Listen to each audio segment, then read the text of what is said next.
É, Boa noite, irmãos. Espero que esteja tudo bem com vocês, que a graça e a paz do nosso Senhor Jesus Cristo esteja conosco nessa noite. Amém? Gostaria que a gente abrisse as nossas Bíblias hoje, lá em Atos, capítulo 2, versículo de número 42.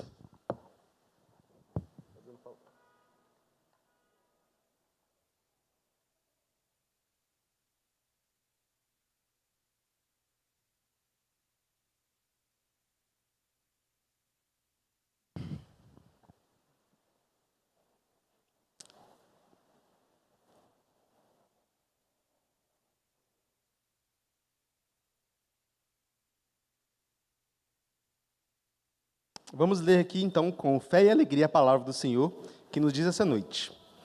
E perseveraram na doutrina dos apóstolos, e na comunhão, no partir do pão e nas orações. Em cada alma havia temor, e muitos prodígios e sinais eram feitos por meio dos apóstolos. Todos os que criam estavam juntos e tinham tudo em comum.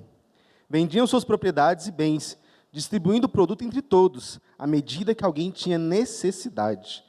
Diariamente perseveravam unânimes no templo, partiam o pão de casa em casa e tomavam suas refeições com alegria e singeleza de coração, louvando a Deus e contando com a simpatia de todo o povo. Enquanto isso, o Senhor lhes acrescentava, dia a dia, os que iam sendo salvos. Vamos orar mais uma vez. Santo Deus, e peço que o Senhor faça com que nós possamos receber nessa noite, ó Pai, possamos ter na presença nessa noite do Teu Santo Espírito que atuou poderosamente no dia do Pentecostes, ó Pai. Que o Senhor possa animar os nossos corações, que possamos aprender da Tua palavra e sermos, de fato, edificados e exortados por ela.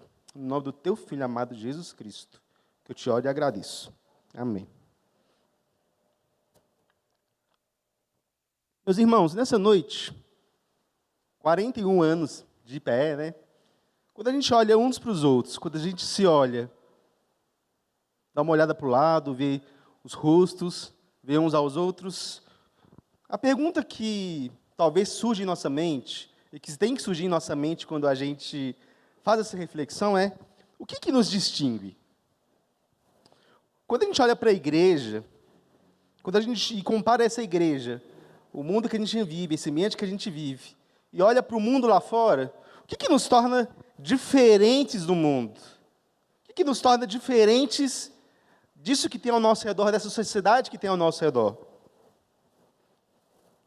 Outra pergunta que tem a ver com essa é o que aconteceu há 41 anos atrás que faz com que esse grupo que tem se reunido há 41 anos e que dia após dia vem crescendo e aumentando em número, a gente se pergunta, o que aconteceu que faz com que esse grupo seja diferente do resto do mundo? É uma pergunta que precisa ser feita. Quando a gente estuda antropologia, é uma ciência que estuda os povos, a gente vai ver que todas as culturas humanas e todos os povos do mundo, todos os povos humanos, né, eles são distinguidos, eles veem essa pergunta como algo essencial. Toda cultura, todo povo, ele se vê como algo diferente do outro. Existem certas peculiaridades, línguas, formas de ver o mundo, formas de organizar o mundo, que façam com que aquela sociedade, com que aquele grupo humano se veja, não, nós somos diferentes daqueles outros grupos humanos. Por exemplo, se um indígena irupidé estivesse andando aqui na nossa cidade de Contagem hoje, ele acharia muitas coisas estranhas. Ele talvez acharia estranho o fato de que nós moramos em casas feitas de alvenaria e não numa oca feita de palha. Ele acharia isso muito estranho.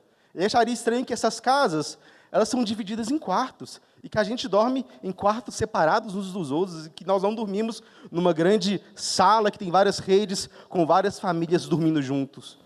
Porque eles organizam, eles têm um estilo de vida que é muito próprio deles. E quando eles olham e veem o modo como nós vivemos, eles vão achar estranho. Do mesmo jeito, como se a gente estivesse na aldeia deles, nós também acharíamos muito estranho a forma como eles vivem. Por quê? Porque eles têm uma identidade diferente.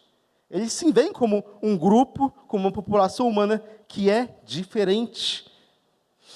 Então, quando a gente olha para essa realidade, para o fato de que nós somos o povo de Deus, nós somos o povo cristão, nós precisamos fazer essa pergunta: o que nos distingue? O que faz com que essa comunidade aqui seja diferente da comunidade que está ao nosso redor, do mundo que está ao nosso redor? O livro de Atos é um livro que conta um pouco da história desse povo. Esse povo que eu e você fazemos parte. Conta um pouco dessa história, desses judeus que estavam ali, que tiveram uma experiência muito íntima com Jesus, tiveram uma experiência muito forte com Jesus. Quando Jesus veio, Jesus transformou a vida deles. E agora, quando eles foram transformados por Cristo, quando eles foram transformados por Jesus, Jesus, então, antes dele ascender aos céus, antes dele terminar a sua missão, antes dele subir aos céus, ele diz: vocês serão minhas testemunhas. Esperem que eu mandarei para vocês o Espírito Santo. E é isso que eles fazem. Aqueles judeus, então, no início desse capítulo 2 de Atos, estavam ali na festa de Pentecostes, no dia que o Senhor escolheu para que aquele povo ali reunido pudesse receber o Espírito Santo. E algo ali acontece. Aquele povo judeu que falava uma única língua, que tinha os seus costumes próprios, que tinha suas peculiaridades também, como qualquer outro povo, ele começa a falar em várias línguas. Começa a falar em várias línguas que os povos daquelas regiões que estavam ali para festejar o Pentecostes falavam. Então, falando em várias línguas, uma nova linguagem parece que surgiu naquele meio. E eles então começaram, pela presença do Espírito Santo, uma nova forma, uma nova fase do povo de Deus, uma nova forma de olhar o mundo.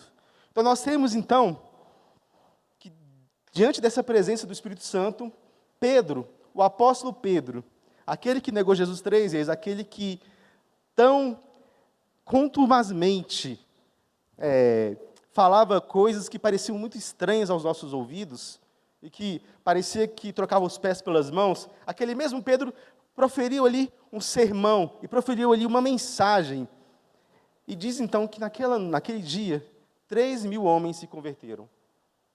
3.000 homens se converteram, eles foram batizados, e agora estavam ali, um novo povo, uma nova forma de entender a realidade, uma nova forma de se entender a história do povo de Deus.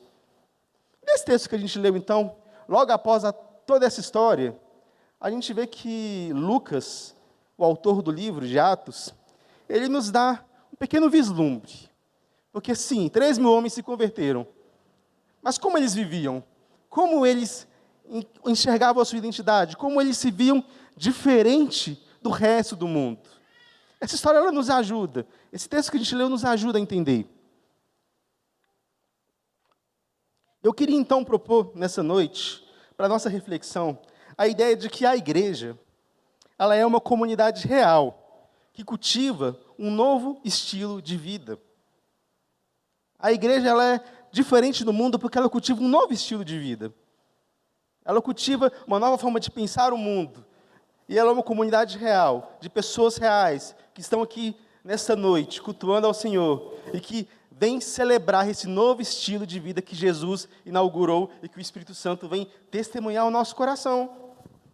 Eu queria, então, diante dessa noite, mostrar 3 marcas desse estilo de vida que é colocado aqui para a gente nessa noite, nesse texto. A primeira coisa é que esse novo estilo de vida é marcado por perseverança em elementos centrais da nossa fé. Perceba aí comigo. E perseveraram na doutrina dos apóstolos, e na comunhão, e no partir do pão, e das orações. A igreja, ela é um tipo peculiar de povo. Ela é um povo formado por gente muito diferente. Talvez, tem pessoas aqui que nós nunca conheceríamos se não fosse a igreja. Pessoas que têm gostos muito diferentes, que torcem para times diferentes, sei lá, coisas que nunca nos encontraríamos se não fosse o fato de que nós estamos aqui. O que nos faz estar aqui? Bem, eles perseveravam na doutrina dos apóstolos, no partir do pão, na comunhão e nas orações. A gente tem 4 elementos básicos que são colocados aqui no texto e que a gente precisa entender cada um deles para que a gente possa entender a forma como essa perseverança nesses elementos fazem parte da nossa vida hoje. A primeira delas é a doutrina dos apóstolos. O foco aqui que está nos sendo colocado é o fato de que havia ensino no meio daquela igreja, havia ensino no meio daquele povo.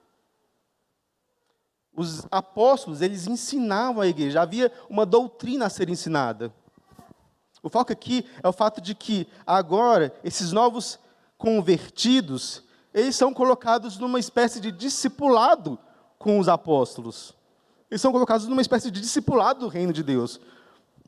Nós vemos nos evangelhos que os discípulos, os apóstolos, eles passaram por um processo de discipulado, de sentar aos pés de Jesus e de ouvir agora Jesus. Mas agora, Jesus não estando mais entre nós, os apóstolos, eles ficaram confiados de transmitir àqueles homens os seus próprios ensinos, os ensinos de Jesus. E agora aqueles homens estavam no discipulado, passando a conhecer e passando a andar com os apóstolos, para que agora eles pudessem aprender mais de Cristo, para que agora eles pudessem aprender a doutrina dos apóstolos. Assim, toda a igreja, ela é uma comunidade que se reúne em torno do testemunho dos apóstolos. E onde está o testemunho dos apóstolos hoje? Na palavra de Deus. Os apóstolos escreveram o Novo Testamento. Eles escreveram e deram suas vidas para que a mensagem do Evangelho chegasse às nossas mãos hoje. E a gente, então, como povo de Deus, nós estamos celebrando e vivemos a nossa vida em torno da palavra de Deus, em torno do Evangelho que aqui é pregado pelos apóstolos.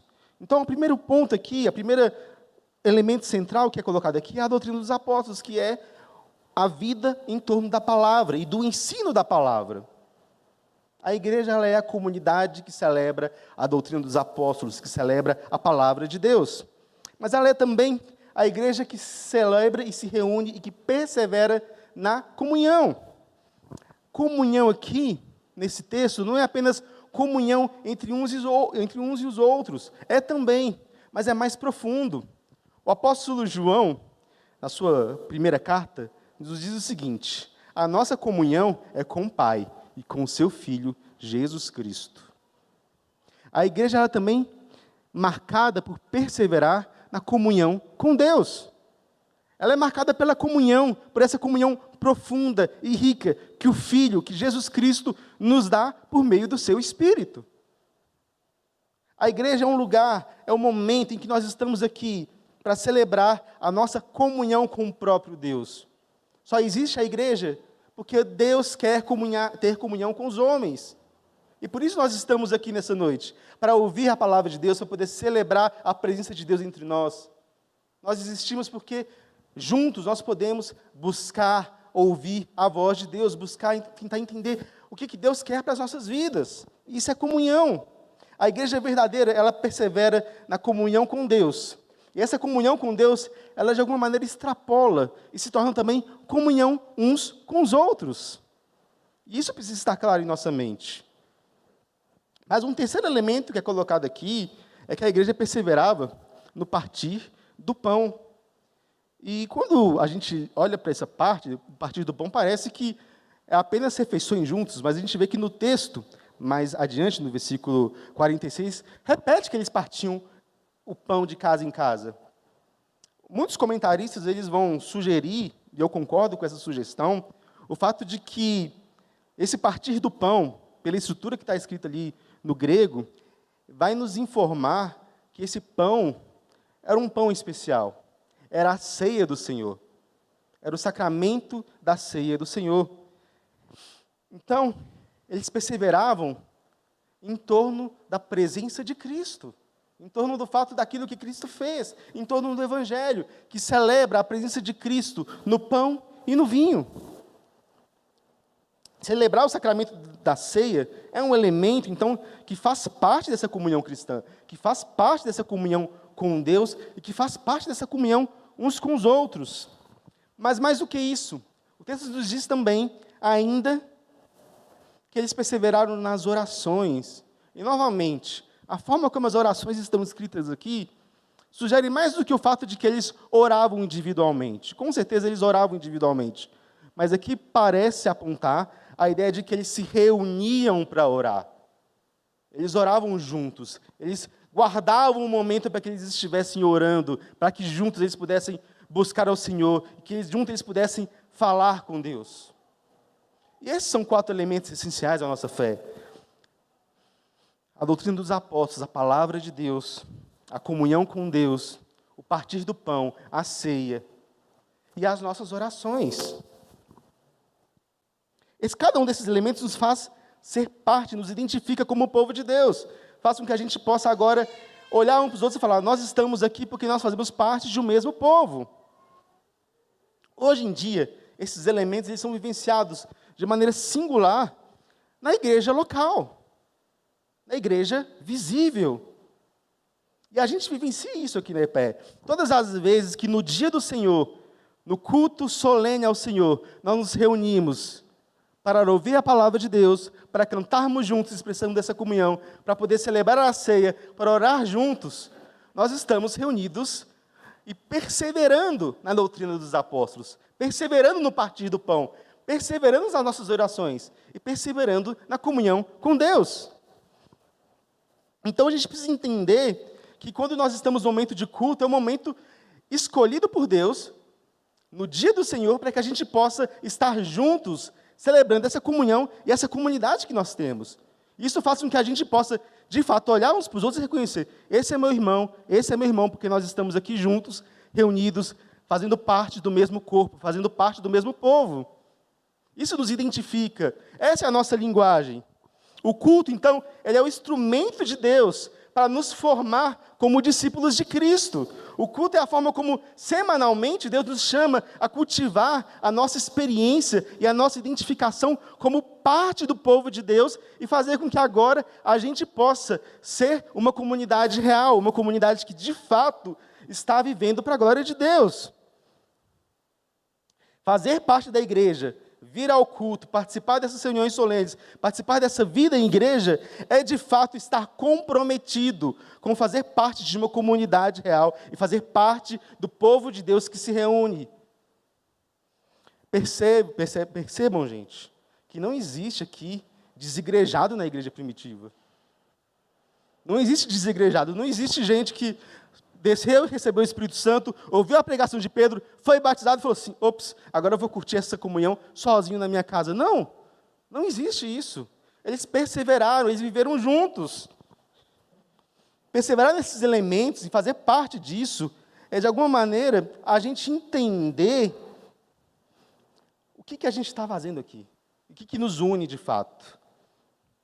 Quando a gente faz parte da igreja, está comprometido com a igreja, e de fato vive essa vida de igreja, participando dessa vida comunitária, em torno desses elementos centrais da nossa fé, a gente entende que tipo de laço é esse que nos une. Porque cada um desses elementos, eles nos apontam para uma única pessoa. A doutrina dos apóstolos nos aponta para Jesus, porque é o testemunho que os apóstolos dão de Jesus.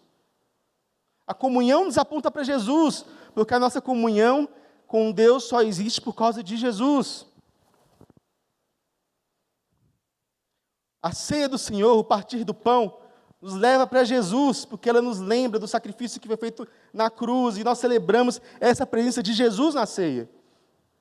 De fato, as nossas orações também nos remetem a Jesus, porque nós sabemos que somente por causa dele nós podemos derrubar o nosso coração em oração diante de Deus. Isso quer dizer que quando nós estamos aqui em culto, quando nós estamos aqui celebrando esses elementos, nós não estamos celebrando nada mais, nada menos do que a presença de Jesus no nosso meio, e entendendo que o que nos une, esse laço que nos une, não é ninguém mais, ninguém menos que Jesus Cristo, que agora nos faz família de Deus e faz ser parte de um povo exclusivo. Por isso que o culto é importante, por isso que a igreja é importante, porque nos faz lembrar semanalmente que, de fato, nós estamos numa família da fé. Isso é importante, meus irmãos. Nós não podemos abrir mão de estar aqui no culto semanalmente, nós não podemos abrir mão de ter comunhão numa igreja real, numa igreja visível, porque isso nos faz estar ligados a Jesus. Isso nos faz estar com irmãos que nos lembram Jesus, nos faz estar conectados com a palavra que ouve de Jesus, nos faz estar com comunhão, olhando para aquilo que Jesus fez por nós. Um teólogo que eu tenho lido muito esse ano, Dietrich Bonhoeffer, ele diz algo muito interessante. Ele nos diz que Cristo não é apenas mediador entre Deus e os homens, mas também mediador entre homens e homens. O que ele quer dizer com isso? Ele está querendo dizer que quando a gente vem cá e se reúne como povo, em torno desses elementos, nós estamos lembrando algo muito importante. Nós estamos lembrando que aquilo que nos une não é simplesmente o fato de que nós temos gostos em comum, ou torcemos para o mesmo time, ou porque nós somos amigos e queremos passar o nosso tempo junto, não. O que nos une é Jesus. O que está entre mim e o meu irmão é Jesus, porque Ele nos fez irmãos. Ele nos fez família da fé. E agora, nós vivemos uns com os outros, perseverando nesses elementos centrais da nossa fé, para que a gente possa lembrar que Jesus está entre eu e você. Jesus está mediando os nossos relacionamentos. E a gente pode se lembrar disso e vivenciar essa realidade de maneira profunda por causa disso. Mas o segundo ponto que mostra essa realidade sobrenatural dessa comunidade que é a igreja, essa nova identidade que é colocada aqui, essa nova forma de viver, é o fato de que esses cristãos, esses primeiros cristãos, eles eram vistos e eram marcados pelo amor e pelo cuidado mútuo. Eles eram marcados pelo amor e pelo cuidado mútuo. Perceba a partir do versículo 44. Todos os que criam estavam juntos e tinham tudo em comum. Vendiam suas propriedades e bens, distribuindo o produto entre todos, à medida que alguém tinha necessidade. Diariamente perseveravam unânimes no templo, partiam o pão de casa em casa e tomavam suas refeições com alegria e singeleza de coração. Meus irmãos, a comunhão era tão grande, mas tão grande, que eles viviam juntos. Eles vendiam tudo, eles davam umas coisas uns para os outros, eles celebravam essa nova realidade que havia sido inaugurada, eles celebravam essa presença do reino de Deus, vivendo de uma maneira extremamente amorosa e cuidadosa uns com os outros. É muito interessante porque, hoje em dia, nessas discussões políticas que a gente vê hoje em dia, muitos tentam pegar esse texto e tentar propor que o que aconteceu aqui era uma espécie de comunismo primitivo. Como se a comunidade cristã ela fosse uma comunidade comunista, em que todos vendiam suas propriedades, eram obrigados a vender suas propriedades e ter tudo em comum. Mas não é isso que o texto se trata. O texto não se trata de homens vendendo tudo que têm porque eles são obrigados.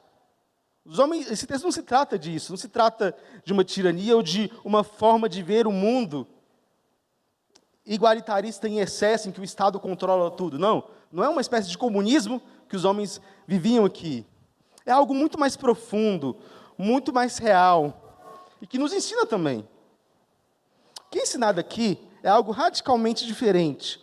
É o fato de que essa era uma comunidade dedicada no amor e no cuidado ao próximo. Como parte de uma nova família que estava começando, eles estavam dedicados em cuidar um dos outros, em cuidar das necessidades uns dos outros. Eles estavam dedicados em se servir mutuamente. Em um mundo marcado pelo pecado, e pelo egoísmo, e pela idolatria do próprio eu, eles estavam sendo uma comunidade profundamente contracultural, porque eles voluntariamente abriam mão daquilo que tinham, eles voluntariamente abriam mão dos seus desejos e das suas posses para poder servir quem passava mais necessidade. De alguma maneira, eles estavam vivendo aqui, na verdade, não era nada mais, nada menos do que uma ética do reino ensinada por Jesus Cristo. Se você for lá em Marcos, capítulo 10, texto muito interessante, a partir do versículo 42, diz o seguinte: mas Jesus chamou-os para junto de si e disse: sabeis que são os que são reconhecidos como governadores dos gentios, que dominam sobre seus vassalos, e sobre eles os seus grandes exercem autoridade. Porém, não é assim entre vós. Mas quem quiser tornar-se grande entre vós, será esse que vos sirva. E quem quiser ser o primeiro entre vós, será esse servo de todos. Pois o Filho do Homem também não veio para ser servido, mas para servir e dar a sua vida em resgate de muitos. O padrão que nós vemos aqui, meus irmãos, era uma comunidade que imitava e guiava a sua ética, guiava o modo como eles lidavam com suas propriedades, com seus bens, assim como Cristo fez, agindo como Cristo.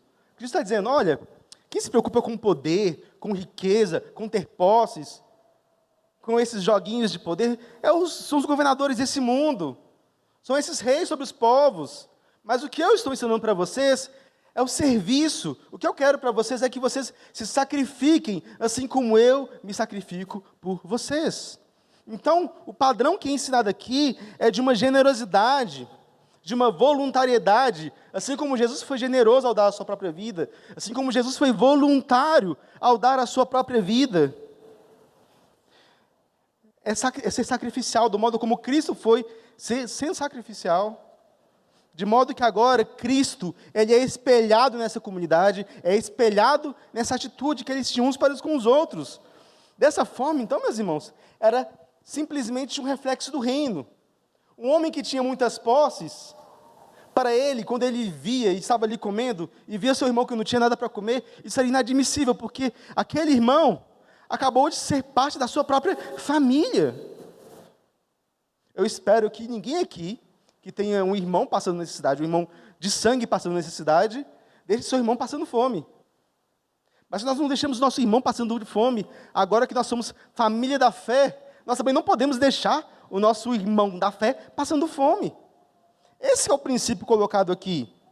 Mas é interessante que esse padrão de serviço, de amor dedicado, não se reflete apenas no fato de que eles doavam os seus próprios bens, mas também no modo como eles decidiram viver. O texto nos diz que eles viviam juntos, que eles compartilhavam momentos importantes do seu dia a dia, que eles estavam no templo, que eles partiam o pão juntos. Isso significava que eles eram uma comunidade real, que se preocupava não apenas com as necessidades físicas e materiais, mas também com toda sorte de necessidades que uns e os outros tinham. E assim, esse padrão de amor mútuo, de cuidado mútuo, precisa ser também uma realidade na vida da igreja. O Novo Testamento é recheado de afirmações e de mandamentos que são incorporados com a mutualidade, que logo depois tem uns aos outros. A Bíblia nos diz, amai-vos uns aos outros. E está falando para quem? Está falando para a igreja. A igreja deve amar nós que estamos na igreja, que fazemos parte do povo de Deus, nós devemos amar uns aos outros. Nós devemos suportar uns aos outros nas nossas necessidades. Nós devemos servir uns aos outros. Nós devemos ensinar uns aos outros. Nós devemos aconselhar uns aos outros. Nós devemos acolher uns aos outros. Nós devemos contar uns para os outros e com os outros. Nós devemos nos dedicarmos uns aos outros. Nós devemos saudar uns aos outros. Nós devemos ser hospitaleiros uns com os outros. Tudo isso está marcado e registrado nessa Bíblia. Os apóstolos, eles ensinaram que nós devemos sempre estar preocupados uns com os outros. Que essa família reunida, que nós que estamos aqui reunidos como igreja, como parte do povo de Deus, nós fazemos parte de um povo singular. E nós devemos, então, nos dedicar a cuidar uns aos outros.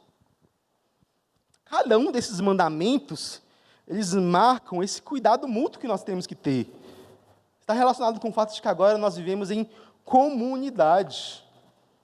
Nós vivemos em comunidade. E por fato, nós devemos estar comprometidos com essa comunidade. Nós devemos estar comprometidos com esse serviço mútuo. O texto diz que eles viviam a vida em comum, partilhando refeições, partilhando tempo, partilhando alegrias, partilhando tristezas. E, meu irmão, você só pode cuidar e amar aquele que você conhece. Você só pode amar e cuidar e, de fato, estar comprometido com o povo local de Deus se você, de fato, conhece as pessoas, se você, de fato, se importa com as pessoas. Sim, a gente celebra essa comunhão de modo especial aqui nos cultos. A gente persevera nesses elementos centrais no culto. Isso é importante, mas essa comunhão ela precisa se expressar também para fora do culto. Nós precisamos também querer viver tudo em comum. Nós também precisamos querer viver se importando uns com os outros e cuidando uns dos outros na nossa vida diária, porque nós somos um povo. Nós somos de fato um povo. A igreja, então, ela é uma comunidade, um povo singular, que se importa uns com os outros, que se importa com a vida uns dos outros, que coloca os seus dons e serviços para o outro. Significa, então, que nós estamos e precisamos intencionalmente criar relações que estejam abertas uns para os outros. A gente precisa estar aberto a receber o outro e ajudar o outro, assim como eu também preciso estar aberto para poder abrir meu coração, abrir os meus dilemas, abrir a minha vida para os outros também. A gente precisa, então, cultivar esses relacionamentos que são comprometidos nesse serviço ao próximo. Esse texto está nos ensinando isso. Isso vai de contramão a tudo que o mundo ao nosso redor ensina. Vai na contramão da individualidade dos nossos tempos. Vai de contramão com o modo como a gente lida com os nossos problemas no dia a dia. A cultura ao nosso redor tem um problema muito sério de ensimesmamento. Nós amamos a nós mesmos e nós queremos viver para nós mesmos o tempo todo. E a cultura nos ensina isso. Mas o padrão de Cristo, o padrão da comunidade cristã, não é esse. É o que você se abre para fora. O mundo ensina que você não precisa prestar conta da sua vida para ninguém. Mas a Bíblia nos ensina que nós temos que prestar conta das nossas vidas uns aos outros, para que nós podemos ajudar uns aos outros como parte dessa comunidade real. Agora que nós somos chamados cristãos, nós somos irmãos, estamos numa nova família. Nós temos que cultivar esse tipo de relacionamento. Nós temos, sim, que deixar ser cultivar, se abrir uns para os outros, contar os nossos problemas uns para os outros, deixar com que o outro me corrija se for necessário, corrigir o outro quando é necessário, deixar com que o outro veja as minhas necessidades, ver a necessidade dos outros, auxiliar. A gente é chamado a viver esse estilo de vida que é contracultural, em que Cristo é de fato esse intercessor entre um e outro. A gente precisa tirar um pouco os olhos dos nossos problemas, da nossa vida, de nós mesmos, e de fato, como Cristo, sacrificarmos o nosso tempo, sacrificarmos o nosso lazer, sacrificarmos talvez aquele momento que a gente cultiva, para que a gente possa ouvir o outro, entender o outro. Precisa ser normal em nosso meio, que quando a gente vê que alguém não está tão bem, a gente possa perguntar, está tudo bem? Eu posso te ajudar? Precisa ser normal que quando a gente vê alguém que está com alguma necessidade financeira, algum problema de saúde, a gente, meu irmão, a gente quer te ajudar, o que a gente pode fazer? Precisa ser normal no nosso meio, que quando a gente vê alguém em um pecado, ou que a gente vê alguém cometendo algum erro, a gente, amorosamente, irmão, tu está vacilando. Volta para Jesus. Isso precisa ser normal no nosso meio. Porque isso é ser família de Deus, que vive tudo em comum. Isso é ser povo de Deus. Isso precisa ser intencional, meu irmão. Isso precisa ser intencional. Você precisa olhar e pensar, quem que eu não conheço, que eu preciso conhecer hoje? Quem que está com algum problema que eu preciso ver hoje e ajudar? Se você se colocar, se eu e você nos colocarmos à disposição do Espírito Santo, isso pode ser, de fato, uma expressão em nossa vida. E a gente vai, então, expressar Cristo, expressar essa ética do reino de Cristo no mundo e no nosso meio.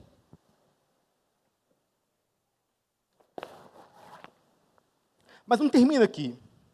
Porque essa comunidade, esse povo que celebra esses elementos centrais da fé, esse povo que celebra e vive em um amor e cuidado mútuo, é também um povo que expressa uma comunhão que se expande para fora dela mesma. Versículo 47. Louvando a Deus e contando com a simpatia de todo o povo. Enquanto isso, o Senhor lhes acrescentava dia a dia os que iam sendo salvos. Esse novo estilo de vida, essa comunhão real que o Espírito Santo gera e gerou no coração daqueles homens, não termina dentro da comunidade. Essa comunhão real não termina dentro de nós mesmos. Mas o texto diz que os homens que viam aquela comunhão os homens que viam aquela forma de viver nova, os homens que não conheceriam Jesus, mas que não faziam parte daquela comunidade de Jesus, mas que viam como a comunidade de Jesus vivia, diz que eles se simpatizavam com aquela comunidade. De alguma maneira, essa nova forma de viver, ela atrai o coração dos homens. Os homens olham para aquilo e falam, nossa, esse povo é muito diferente. O que está acontecendo? Jesus, ele transformou a nossa vida e nos colocou em uma comunidade real, com pessoas reais, que vivem uma comunhão e um cuidado, para que isso também possa ser expresso na vida de outras pessoas. Jesus, ele expressa isso de maneira maravilhosa, na sua oração sacerdotal, naquilo que ele fala com Deus, na noite que ele ia ser traído e morto. Ele diz, não peço somente por estes, mas também por aqueles que vierem a crer em mim, ou seja, por mim e por você, a fim de que todos sejam um. E como tu, ó Pai, estás em mim e eu em ti, eles também sejam em nós, a comunhão, para que o mundo creia que tu me enviaste. Para que o mundo creia que tu me enviaste. Essa comunidade real, que se serve mutuamente, que expressa esse estilo de vida, vive também para confessar ao mundo, esse mundo que não crê, que não está dentro dessa comunidade, que Jesus foi enviado, que Jesus é real e que Ele é rei sobre tudo. A nossa comunhão, o nosso modo de viver marcado por Jesus, ele serve e existe também para que o mundo possa ver e a gente precisa se preocupar com isso também. Esses atos de amor e serviço começam aqui dentro. Começam aqui dentro da igreja, com a família da fé. Mas à medida que esse amor vai amadurecendo, que esse cuidado vai amadurecendo, esse cuidado ele também se expande aos outros. Se expande na SEB, quando a gente está ali servindo aquelas crianças e fazendo com que Jesus possa ser conhecido na vida delas também, na vida daquelas famílias. Se reúne, se expande no momento em que a gente vê pessoas passando frio, passando necessidade, e mesmo não sendo cristãs, nós doamos nossos agasalhos, nós damos nossos alimentos, para que elas possam ter suas necessidades sanadas. É assim com o povo de Deus também. Essa comunhão, ela transborda. E com esse transbordar de amor, com esse transbordar de serviço, dia a dia Deus ia acrescentando aqueles que iam sendo salvos. Esse é o testemunho cristão na história. A igreja primitiva, ela era profundamente marcada por esse tipo de atitude. Os pagãos olhavam a igreja e se admiravam pelo fato de que a igreja era aquela que quando tinha um incêndio, estava todo mundo fugindo da cidade, onde estavam os cristãos, indo para a cidade tentar ver o que eles podiam fazer para ajudar. Eram aqueles que eram conhecidos por cuidar não apenas dos seus doentes, mas também pelos doentes de fora. Era uma comunidade, então, que ia de encontro ao necessitado e que cuida dessas pessoas, dos órfãos, dos estrangeiros, da viúva. E foi assim que essa família da fé foi crescendo.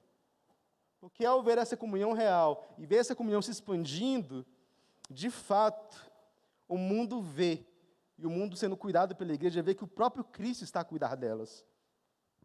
Eu falo isso porque eu fui testemunha disso também.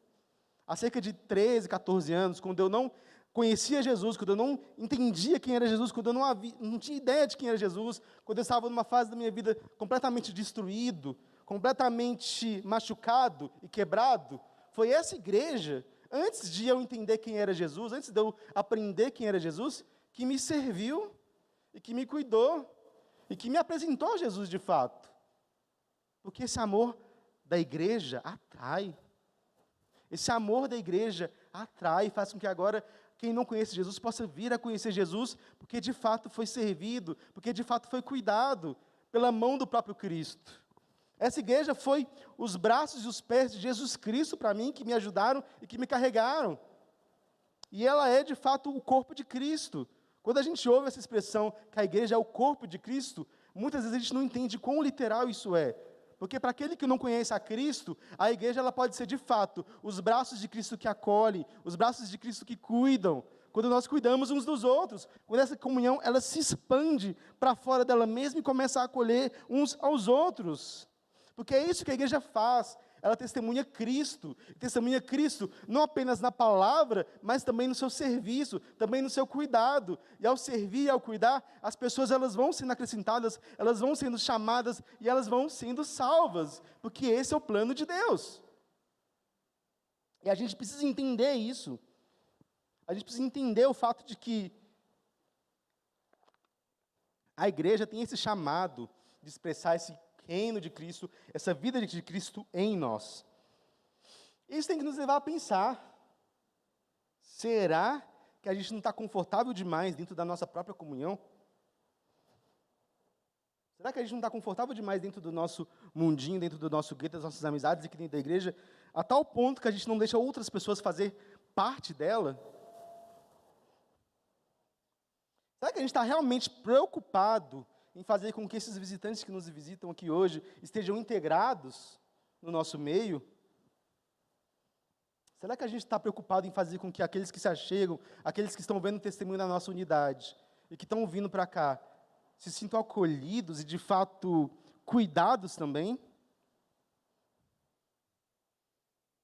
Será que a gente está preocupado em fazer com que aqueles que não têm um povo com que se identifica, com que não têm um lar, possam sentir que essa aqui é a igreja deles, o lar deles? A gente precisa pensar nisso. A gente precisa pensar intencionalmente nisso também. O texto é claro ao dizer que Deus que vai acrescentando aqueles que iam sendo salvos. Mas será que a gente está aprendendo a discernir e acolher esses que são salvos e que estão chegando ao nosso meio? E que isso faz parte da missão de Deus e do cuidado de Deus? A gente precisa pensar nisso, de maneira intencional, de maneira pontual. Essas são as marcas, meus irmãos, essas são as marcas de uma igreja, do povo que a gente faz parte. A gente é um povo que celebra esses elementos essenciais. A gente é um povo que celebra esse amor e esse cuidado mútuo como um novo estilo e uma nova forma de viver. E a gente é um povo também que chama e proclama a palavra de Cristo para que outros venham. Mas eu queria terminar esse sermão, queria terminar essa noite, fazendo talvez uma outra reflexão que é importante também. Porque quando eu profiro essa realidade, e falo dessa realidade tão profunda e tão bela, que Cristo nos chamou a vivenciar, pode parecer que eu estou falando que é fácil, pode parecer que eu estou falando que é muito de boa esse tempo todo. Talvez você esteja aqui nessa noite, já tenha sido muito machucado pela igreja, por essa ou por outra, e talvez você veja que, e pense comigo, isso que o Yuri está falando aqui é bobagem, ninguém vive assim de fato.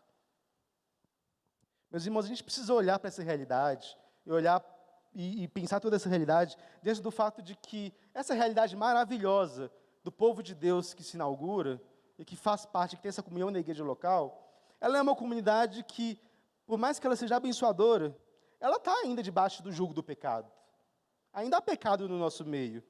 Então, impreterivelmente, vão falhar com você, vão errar com você, você vai errar com os outros, você vai falhar com essa comunidade também. Essa realidade, embora ela seja bela, ela não é perfeita. A gente vai ter as nossas rusgas, a gente vai ter os nossos machucados. E o próprio livro de Atos vai contando isso para a gente no decorrer do livro. A história cristã vai mostrar para a gente isso também no decorrer da história. Que sim, a igreja, por mais que seja essa comunidade real, essa comunidade bela, que proclama a palavra de Deus, que vive em amor mútuo, também pode ser uma comunidade que machuca, que agride, e que faz com que essa comunhão muitas vezes seja doente. Mas existe algo importante que a gente precisa lembrar aqui nessa noite. Você talvez esteja se perguntando, será que vale a pena manter essa comunhão? Será que vale a pena se manter firme numa comunidade que me machucou? E a resposta é que sim, vale a pena. Porque essa comunidade, embora ela não seja perfeita, ela é real. E pessoas que vão te machucar e que você vai machucar, de fato vão precisar se perdoar. Essa comunidade não é a nossa comunidade, ou a comunidade que eu fiz para mim, a comunidade que eu quero. Essa é a comunidade de Jesus Cristo. E como eu disse, Jesus Cristo está entre mim e a igreja também. Jesus Cristo é o nosso mediador. Isso significa que quando nós erramos, que quando a igreja nos machuca, nós podemos, de fato, dar as nossas mãos e clamar pelo sangue de Cristo que perdoa o nosso pecado. Nós podemos, de fato, clamar por perdão, nós podemos clamar por redenção, nós podemos consertar esses relacionamentos quebrados, porque Jesus Cristo faz isso em nós. E ao vivenciar essa realidade de que nós podemos dar as mãos, a gente pode viver essa comunhão que de fato é mediada por Jesus Cristo, sabendo que, sim, nós vamos errar, mas essa comunidade real é também a comunidade que se perdoa, é uma comunidade que vive dia após dia debaixo do sangue de Cristo, para que a gente possa encontrar perdão, que a gente possa encontrar reconciliação, para que a gente possa ter relacionamentos redimidos, ter relacionamentos em que a gente vai errar, mas que a gente pode, de fato, pedir perdão e começar de novo. Nós podemos recomeçar a nossa relação com a própria igreja. Porque muitos hoje em dia se desanimam com a igreja por causa de probleminhas, essas coisas, mas essa comunidade, isso que Cristo está nos oferecendo, essa comunhão real, ela é tão profunda, mas tão profunda, mas tão profunda que ela vale a pena. Vale a pena viver essa realidade da igreja. Vale a pena começar de novo. Vale a pena pedir perdão. Vale a pena aparar as arestas e falar: Senhor, eis-me aqui para consertar esses relacionamentos, viver e começar de novo. Porque sim, meu irmão, nós vamos falhar. Mas quem não falha, e o que não falha é o sangue de Cristo, que fundou essa comunidade. É o Espírito Santo que fundou essa comunidade, que nos habita e que nos faz agora viver uma nova vida. Então, meus irmãos, sim, vale a pena. E é por isso que a gente pode comemorar 41 anos da igreja. Porque nós somos uma comunidade real, comprometida. E que Deus pode nos ajudar a ser cada dia melhores. Deus pode nos ajudar a vivenciar essa realidade de uma maneira cada vez melhor. Então eu gostaria que a gente orasse para que essa realidade possa ser, de fato, cada vez mais real e profunda. E o Ministério de Louvor pode vir aqui enquanto eu oro. Senhor, meu Deus e Pai, muito obrigado, Senhor, porque a Tua palavra é perfeita e agradável. Muito obrigado porque o Senhor, há 41 anos atrás, fez com que esse povo, essa parte do povo do Senhor, se reunisse aqui nessa igreja, Pai. Muito obrigado, Senhor, porque a Tua palavra, que fundou essa igreja, a doutrina dos apóstolos, ela de fato faz com que nós possamos estar juntos e unidos em torno do Teu Filho Jesus Cristo. Ó Deus, nos ajude a ser de fato uma igreja que cuida uns dos outros, que tem essa característica de ser de fato amorosa, ó Pai, de ter esses relacionamentos que são de fato redimidos, que nos ajude a ver Cristo entre eu e o meu irmão, ó Pai, entre uns e outros, para que a gente possa de fato ser uma comunidade que se serve poderosamente, uma comunidade que se ama poderosamente, ó Pai, e que se cuida poderosamente. Ó Deus, vem acrescentando dia após dia aqueles que vão sendo salvos nesse meio, ó Pai. Faça com que a gente possa estar atento a ouvir e entender a voz do Senhor e aqueles que o Senhor chama. Em nome do Teu Filho Jesus, que eu te oro e te agradeço, ó Pai. Amém.